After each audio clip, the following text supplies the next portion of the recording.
Bueno, entonces, para este ejercicio con el que terminamos el video anterior, vamos a calcular las marginales de x e y, las funciones de probabilidad puntual marginal de x e y. Vamos a responder a la pregunta de si son independientes y vamos a armar la tabla conjunta asumiendo que son independientes. Entonces, para la tabla original, estas son las probabilidades puntuales de x y de y. La tabla está bastante colorida, pero la idea es que el color les aporte un poco de claridad respecto a lo que estamos haciendo. Fíjense que para calcular la probabilidad puntual de que la variable aleatoria y tome el valor y chiquito igual a 40, esa la podemos escribir como lo siguiente. Para que el salario sea 40, la podemos descomponer por el teorema de Bayes como la probabilidad de que el salario sea 40 y que los años de educación sean 7, o 12, o 18, o 24. Por lo tanto, vamos a poder separar esa probabilidad como la suma, porque los x igual a 7, x igual a 12, x igual a 18 y x igual a 24 son 4 eventos disjuntos. Entonces, que la probabilidad puntual de y valga 40 va a ser la suma de la probabilidad conjunta, la p sub xy, de 740 más 1240 más 1840 más 2440. O sea, tenemos que sumar toda esta fila de la probabilidad, de la función de probabilidad conjunta para obtener este 0,40 que está acá. Por eso escribimos este valor en el costado de la tabla, en el margen de la tabla, y las puntuales se llaman puntuales marginales. Este 0,50, que es el valor de la probabilidad de cobrar un salario de 100.000, es la suma de estas, y el de 150 es la suma de las de abajo. Y en el otro sentido tenemos las probabilidades puntuales de la cantidad de años de educación recibida. Ahora, la siguiente pregunta nos dice, en esta misma pregunta nos pregunta, ¿son independientes las probabilidades de x y de y? Bueno, ¿cómo contestamos a eso? Para probar que son independientes, nosotros podemos decir, por ejemplo, miremos, este valor de acá, justo este valor de acá, se obtiene, que es la probabilidad puntual de que x sea 18 y que y sea 150. Este se obtiene como el producto de este valor, 0,10, con este valor, que es 0,30, la puntual de cobrar 150 de salario y de tener 18 años de educación. Esta se obtiene como el producto de esta por esta. Pero eso, por supuesto, no garantiza la independencia. Para garantizar la independencia, deberíamos ser capaces de reconstruir la tabla completa multiplicando los dos valores de la marginal. Eso es lo que está hecho en este caso. Si la x e y fueran variables aleatorias independientes, la conjunta se obtendría multiplicando las marginales. O sea, hay que pensar en una que no tiene ningún valor escrito acá y que se rearma multiplicando una por otra. En esta claramente vemos que no son independientes, porque este 0 no puede ser el resultado de este por este. Basta encontrar un valor en el cual ese producto no se dé para concluir que no son independientes. En este caso, bueno, no son independientes porque esta tabla y esta son distintas. Muy bien. Vamos a hablar en la misma estructura que teníamos con las variables discretas. Ahora le tocaba el lugar a las variables discretas con nombre famoso.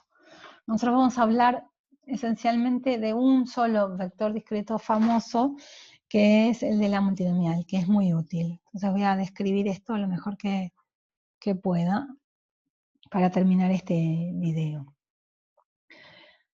La analogía la van a encontrar rápido. Lo que vamos a hacer con la binomial, que es el nombre multinomial en vez de binomial.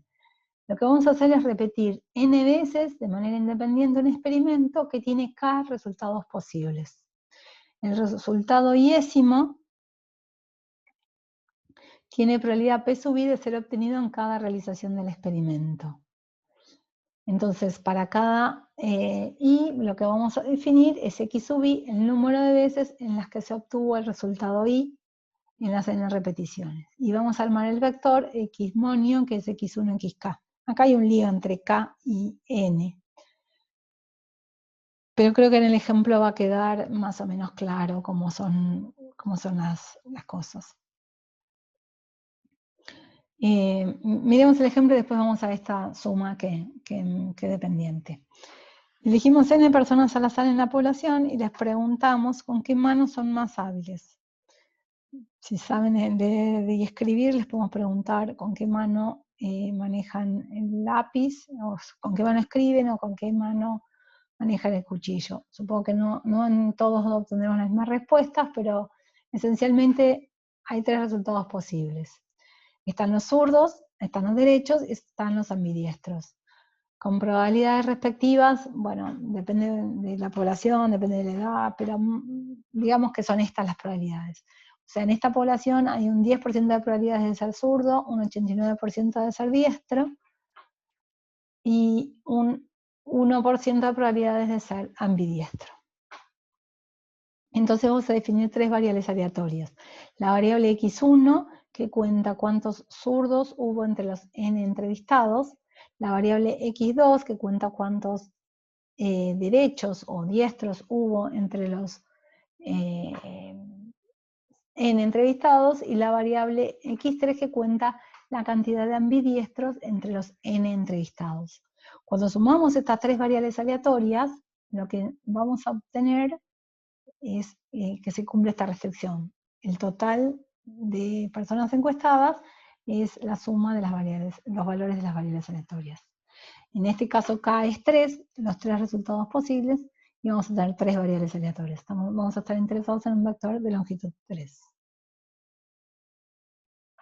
Bueno, ¿qué pasa en el caso general de la multinomial?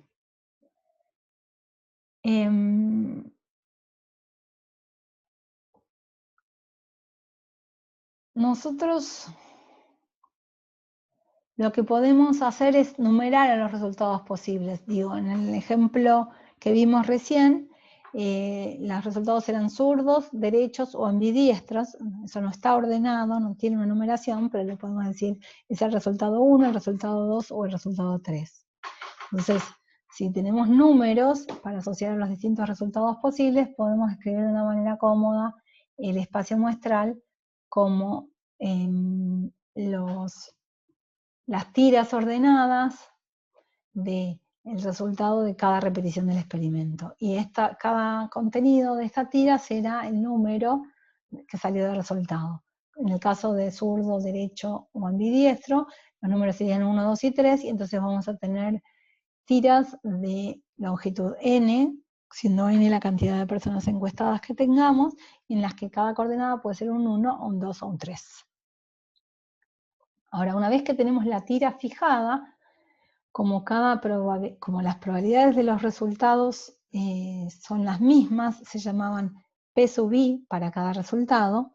En el caso de los zurdos, derechos y ambidiestros tendremos una P sub 1, una P sub 2 y una P sub 3. Acá lo que vamos a hacer es, para calcular la probabilidad de cada tira de resultados, tenemos que pensar que acá, como son independientes, será la probabilidad de que en el primer tiro obtener un W1, o en la primera repetición obtengamos un W1, el resultado W1, por la probabilidad de que en la segunda repetición obtengamos el resultado W2, etc. La probabilidad de obtener el resultado W sub i en la repetición iésima, mejor dicho, en la repetición jésima, para mantener los índices que están acá, es directamente P sub 1 si se trata del resultado 1, P sub 2 si se trata del resultado 2, en general va a ser P sub WJ. Esto se va a escribir, va a ser un producto de n factores, pero pensando, por ejemplo, que entrevistamos a 100 personas, en vez de escribir el producto de los 100 factores, vamos a terminar agrupándolos en P sub 1 por P sub 2 por P sub 3 a ciertas potencias que serán la cantidad de veces que el resultado 1 se obtuvo en la tira de n resultados. Entonces va a dar lugar a este P sub 1 a la X1 de W, por P sub 2 a la X2 de W, por P sub K a la X sub K de W. Porque acuérdense que las XK eran las cantidades de veces que se produce el késimo resultado en las n repeticiones. Entonces, lo que ahora queremos hacer es calcular la función conjunta, de probabilidad conjunta. En este caso, el rango de la variable aleatoria va a ser el siguiente. Van a ser todos los posibles valores x1, xk de x pequeña, de modo tal que las cantidades en numeritos entre 0 y n. No puedo tener más que 100 personas zurdas o como poco 0 si entrevisté a 100. Y la suma de todas ellas me debe recomponer a los 100 entrevistados. Bueno, a esta figura, digamos, se lo llama el simplex k-dimensional, pero además tiene la restricción de ser valores enteros. Por eso dice coordenadas enteras.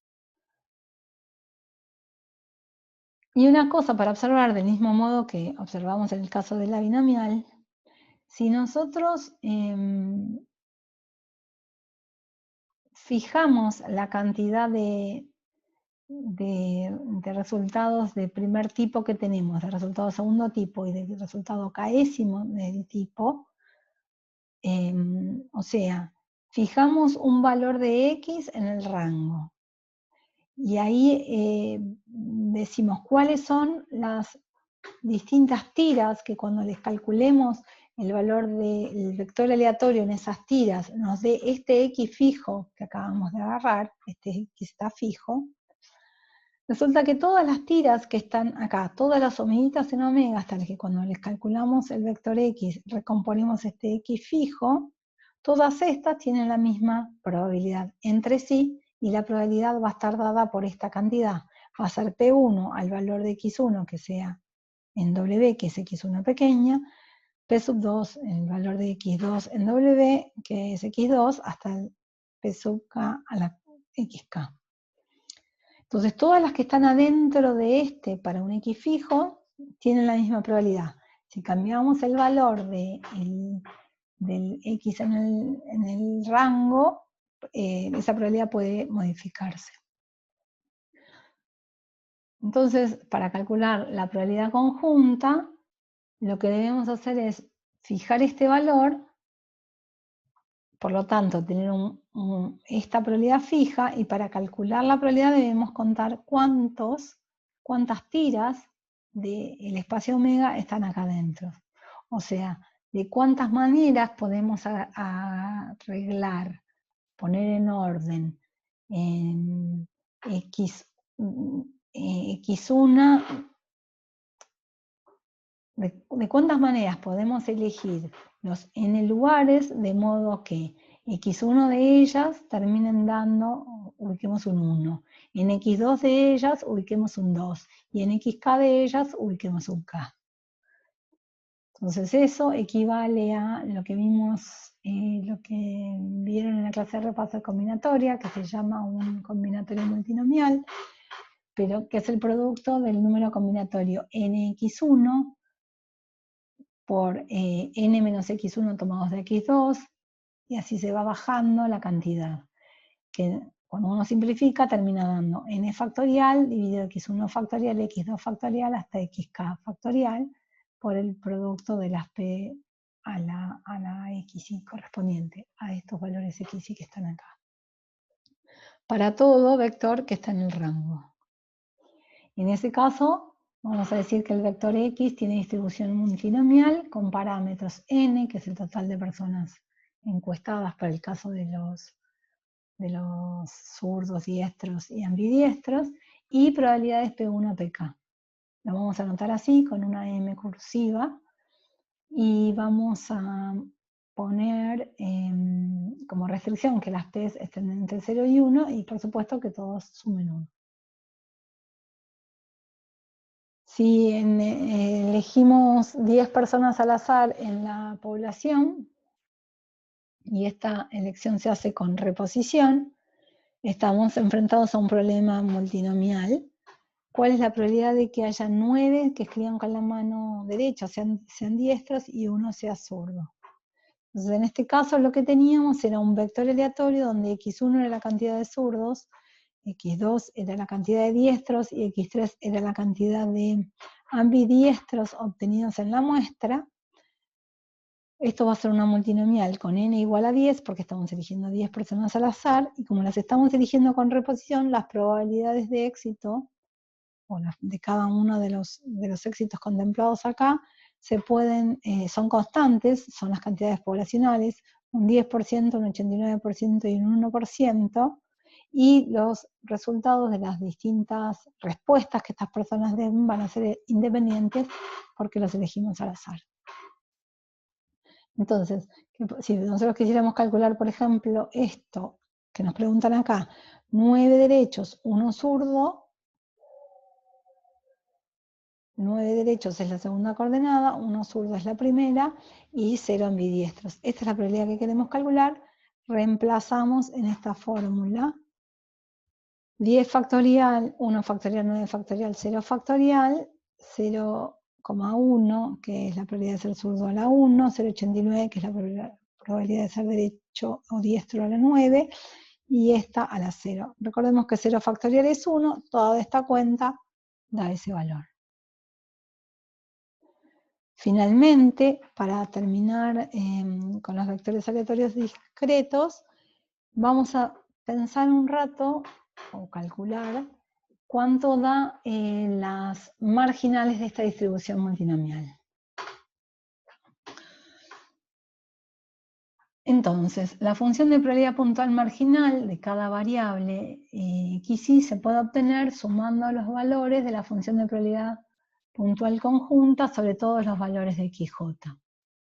Así como hicimos en el ejemplo que vimos de acá del salario, que obteníamos las marginales sumando sobre todos los demás valores de la conjunta. O sea, dejamos fijo el valor de y en 40 y sumamos sobre todos los valores de x. O dejamos fijo el valor de x en 7 y sumamos sobre todos los valores de y. Bueno, en este caso también podríamos hacer lo mismo. Pero eso sería una tarea espantosa porque hay que sumar combinatorios o factoriales y potencias, que se puede evitar haciendo un razonamiento bastante claro, que es el siguiente. Cada variable aleatoria xy puede verse como la cantidad de éxitos en n repeticiones independientes de un experimento, donde la definición de qué es un éxito va a depender de qué variable estemos considerando. Entonces, si estamos considerando la variable que cuenta la cantidad de zurdos, la x1 del ejemplo, éxito es ser zurdo. Para x1, el éxito es ser zurdo. Para x2, el éxito es ser diestro. Y para x3, el éxito es ser ambidiestro. Y las probabilidades de éxito y de fracaso cambian de acuerdo a si estamos mirando x1, x2 o x3. Bueno, por lo tanto, x sub i es una variable aleatoria con distribución binomial, porque las repeticiones de los distintos experimentos que son independientes y la probabilidad de éxito y de fracaso se mantienen constantes. Como es una variable aleatoria binomial con n intentos y p sub i de probabilidad de éxito, lo que tenemos es esta fórmula. Acá debería escribir x sub i es, con el rulito, tiene distribución binomial, n, p sub i. No lo escribí, pero bueno, lo dije. Y para terminar con el ejemplo, volvamos a repetir la cuenta que hicimos, la última cuenta. Elegimos 10 personas al azar de la población, pero ahora no nos importa distinguir más que en si los obtenidos fueron diestros o no fueron diestros. Agrupamos los otros valores. Entonces, ¿cuál es la probabilidad de obtener exactamente 9 diestros? En ese caso, X2, acá lo hice por el caso particular. Esta X2 va a tener distribución binomial con n igual a 10 y P sub 2, la probabilidad de éxitos, que es 0,89. ¿Y cuánto nos va a valer esta probabilidad? La probabilidad de obtener exactamente 9 diestros. Y el otro no sabemos, nos da igual si es ambidiestro o si es zurdo. Es esta cuenta, que es simplemente especializar esta función, que es 0,3854, que por supuesto nos va a dar distinta que la que obtuvimos antes. En este caso no es mucha diferencia, pero es que era 0,35. ¿Está bien? Entonces, la moraleja es que las funciones de distribución marginal de la multinomial son todas binomiales.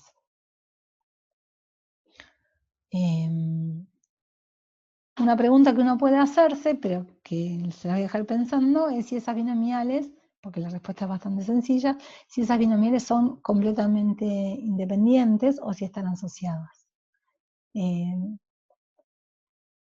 Bueno, el próximo tema que vamos a tocar son las variables, las distribuciones continuas.